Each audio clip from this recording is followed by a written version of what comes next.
Aujourd'hui, nous sommes là pour la célébration du Journée mondiale de la vie. Et comme vous le savez, que le Sénégal, cette année, a choisi le slogan « Aimez vos yeux ».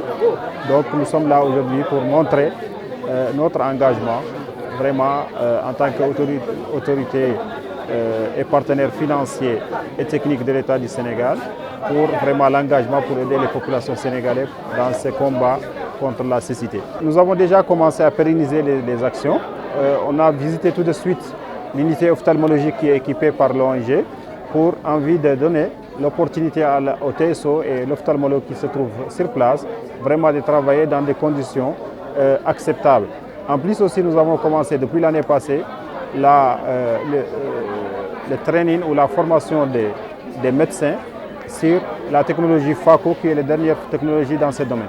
Donc nous souhaitons d'ici vraiment quelques années que nous aurons plusieurs médecins sénégalais formés et nous aurons plusieurs unités d'ophtalmologie équipées, Inch'Allah. Par rapport à ce partenariat, nous sommes extrêmement satisfaits de la collaboration avec l'ONG Direct Aid Society, qui non seulement nous a soutenus énormément dans l'atteinte des objectifs de prise en charge des cas de cataracte au niveau de notre structure et au niveau national, il a fortement contribué, mais aussi il a contribué dans l'équipement d'unités d'ophtalmologie qui nous permettra de prendre en charge toutes les affections oculaires, en tout cas qui sont les plus courantes au niveau de notre centre de santé.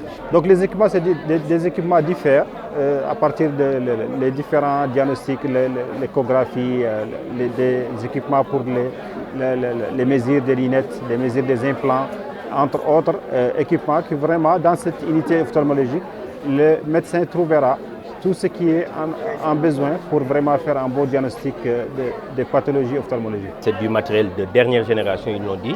Donc les structures de santé qui en disposent au Sénégal ou même dans la sous-région ne sont pas très nombreuses. Donc comme nous, au niveau de Yeumbeul, nous avons la chance de le recevoir, notre devoir est de le préserver, de l'entretenir pour l'intérêt général des populations.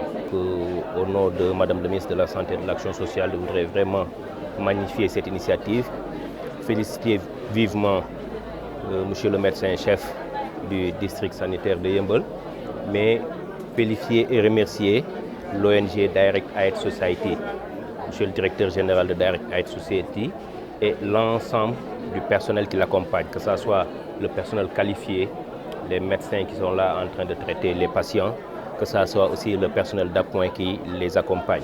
Je parle au nom de tous les Yemboulois et Yembouloises parce que cette activité est d'une importance capitale par rapport à la santé oculaire. Je pense que ça rentre toujours dans le cadre de la célébration de la Journée mondiale de la vue. Et aujourd'hui, nous recevons M. le sous-préfet, qui est le représentant direct de l'État ici au niveau de la zone, mais aussi remercier vivement l'ensemble des membres de l'ONG, à savoir le représentant et les docteurs qui sont ici, avec l'équipe organisatrice aussi, mais aussi monsieur le médecin-chef du district sanitaire de Yeumbeul, à qui aussi nous avons un remerciement sans exception.